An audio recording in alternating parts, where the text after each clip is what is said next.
Cuando aquel simpatizante de Argentina le mostró al director técnico de Egipto la bandera de Israel, al final del partido contra Argentina, este le gritó: ¡invasores! ¡Colonialistas! No es nuevo. Existe en gran parte del mundo una idea muy instalada que el Estado de Israel apareció de repente, de la nada, en 1948.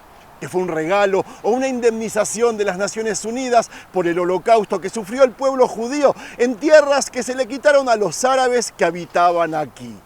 La historia es mucho más incómoda para ellos, porque décadas antes de que existiera este país, había personas que invertían fortunas en esta tierra, compraban terrenos, combatían enfermedades y levantaban instituciones.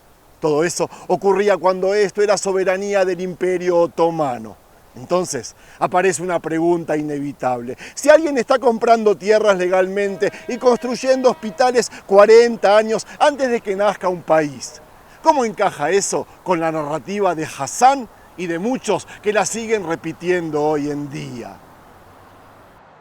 Shalom amigos, les habla Sergio Bacari del canal Bacari Suelto en Israel. Otra vez con ustedes, gracias por acompañarme y gracias a los que siguen visitando nuestra tienda virtual, en la cual pueden llevarse cosas de aquí, Tierra Santa, a vuestras casas, no importa en qué lugar del mundo ustedes viven. ¿Cómo visitar la tienda? Pinchando en el enlace de aquí arriba o en el primer enlace de este y todos los videos del canal. Y amigos, este puente que acabo de subir, que ven detrás mío, se llama Nathan Strauss. Y estoy aquí para contarles una historia que probablemente no les guste a aquellos enemigos de Israel, ni tampoco a muchos que aman Israel. Porque unos se van a dar cuenta de que el nacimiento de Israel es más complejo de lo que imaginaban, y los otros, que el nacimiento de Israel no comenzó en 1948, sino décadas antes, cuando personas poco mencionadas, casi desconocidas, vinieron aquí, invirtieron su dinero, financiaron hospitales, construyeron comunidades y todo eso en una tierra que aún era conocida como Palestina. Acompáñenme, no se pierdan este video, mírenlo desde aquí y hasta el final. Amigos, estoy en la ciudad Natania, sobre un puente que miles de personas cruzan todos los días, pero la mayoría ni siquiera levanta la vista para leer su nombre. Aquel que pertenece a un hombre que cambió la historia de esta tierra sin haber gobernado un país, sin haber comandado un ejército y sin haber ocupado un cargo político. Como les dije, este puente se llama Nathan Strauss y aquí aparece una pregunta que casi nadie se hace, por lo menos los que cruzan este puente. ¿Por qué una de las ciudades más importantes de Israel lleva el nombre de un empresario estadounidense? Sí, amigos, esta ciudad se llama Natania, que significa de Natán. Y ese nombre fue elegido para honrar a esta persona que nunca vivió aquí, que invirtió en tierras que jamás viviría. Curioso, ya les explicaré. Más curioso es que mientras millones de personas discuten cómo nació Israel, casi nadie conoce a quienes empezaron a construirlo mucho antes de 1948. Y eso nos obliga a hablar de una época que incomoda a muchos. En aquellos años no existía el Estado de Israel, es verdad, pero también es verdad que aquí no había ningún país o Estado. Esta región era conocida oficialmente como Palestina y formaba parte del Imperio Otomano. Aquí ya vivían judíos. En realidad siempre vivieron en las 4 ciudades santas, desde la destrucción del templo. Y junto a ellos vivían árabes de diferentes lugares. Lo cierto es que mucho antes de las guerras modernas, mucho antes de la independencia y mucho antes de que el conflicto ocupara los titulares del mundo, ya había hombres que apostaban por esta tierra con su propio dinero. No llegaban con ejércitos, no conquistaban ciudades, no imponían gobiernos. No hicieron lo que muchos países europeos de la actualidad han hecho y hoy repudian, aun cuando siguen siendo colonialistas. Aquí venían judíos del mundo como los Rothschild, los Montefiore, los Toro o este mismo Strauss, que invertían, compraban, construían. Y eso hace que la historia sea mucho más difícil de encerrar en un solo eslogan. ¿Quién fue ese filántropo judío? ¿Qué tiene que ver con el Titanic? Amigos, quiero recorrer la ciudad que lleva su nombre. ¿Qué les parece que comencemos en la playa? Mientras bajamos a la playa en el Mediterráneo, les cuento que Natán era uno de los empresarios más ricos de Estados Unidos. Él podía haber pasado toda su vida aumentando su fortuna y nadie lo hubiera cuestionado. Sin embargo, tomó una decisión que sorprende incluso hoy: destinar 2/3 de su riqueza a una tierra que ni siquiera era su país. ¿Qué pudo haber visto aquí para tomar una decisión así?, nos preguntamos. ¿Qué encontró en Palestina para cambiar por completo el rumbo de su vida? Porque la respuesta no empieza en New York, tampoco empieza en esta playa, empieza a cientos de kilómetros de aquí, en una visita que en teoría iba a durar muy poco, pero que terminó cambiando para siempre la historia de Nathan Strauss y del pueblo judío. En 1904 emprendió un recorrido por todo el Mediterráneo. Palestina ocuparía apenas unos días dentro de un itinerario mucho más amplio. Todo estaba organizado con anticipación. Eran otros tiempos. La idea era conocer varios destinos y regresar a Estados Unidos como cualquier otro turista acomodado de la época. Sin embargo, al llegar a Jerusalén, ocurrió algo imposible de medir con cifras. Las calles, la gente, las antiguas comunidades judías y la realidad que encontró delante de sus ojos le produjo un impacto tan profundo que tomó una decisión inesperada. Eliminó el resto del recorrido. Los pasajes, las reservas y los planes dejaron de tener importancia. Años más tarde, escribiría que aquello que había visto le hizo perder el interés por visitar cualquier otro lugar del mundo. Esa frase merece detenerse un instante, porque un hombre con dinero suficiente para recorrer el mundo entero descubrió aquí un sitio del que ya no quería alejarse. Al regresar a New York, conservó una idea fija en la cabeza: Palestina necesita mucho más que admiración. Necesita personas dispuestas a comprometerse durante años. Entonces empezó a reunir información, conversar con quienes vivían aquí, escuchar a médicos, dirigentes comunitarios y con personas que conocían de cerca las dificultades cotidianas. Cada respuesta lo llevaba a la misma conclusión. Antes de hablar de grandes proyectos, había que resolver problemas que afectaban la vida de todos los días. Comprendió que cada niño que sobrevive, cada familia que recibe atención médica y cada barrio que mejora sus condiciones representa un paso hacia adelante para toda la comunidad. Esa manera de pensar entonces cambió por completo el destino de toda su fortuna, porque a partir de ese momento dejó de actuar como un visitante extranjero y empezó a involucrarse con una constancia poco común. Cada viaje que hacía hacia aquí fortalecía aún más su relación con esta tierra y cada decisión económica respondía al mismo objetivo: mejorar la vida de quienes ya habitaban aquí. Todavía faltaban muchas décadas para que nazca el Estado de Israel, les recuerdo. Todavía nadie imaginaba el aspecto que tendrían ciudades como Natania, ciudades como la que estoy recorriendo ahora.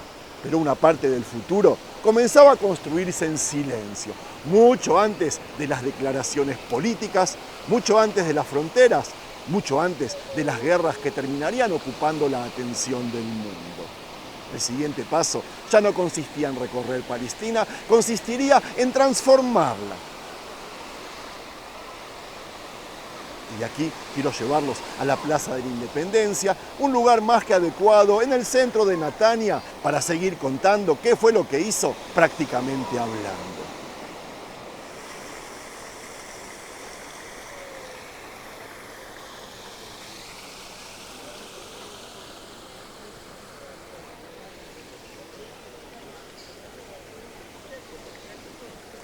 Durante los años siguientes el dinero empezó a llegar aquí a Palestina de una forma muy distinta a la que cualquiera esperaría. Cada aporte respondía a una necesidad concreta. Las enfermedades representaban uno de los mayores desafíos para la población. La malaria convertía extensas zonas en lugares peligrosos para vivir. El tracoma provocaba ceguera en las miles de personas. La falta de recursos médicos afectaba por igual a niños, adultos y ancianos. Entonces comenzaron a levantarse centros de salud financiados con su propio patrimonio. Cada edificio significaba mucho más que ladrillos y paredes. Representaba la posibilidad de recibir tratamiento en una época donde una infección podía convertirse fácilmente en una condena de muerte.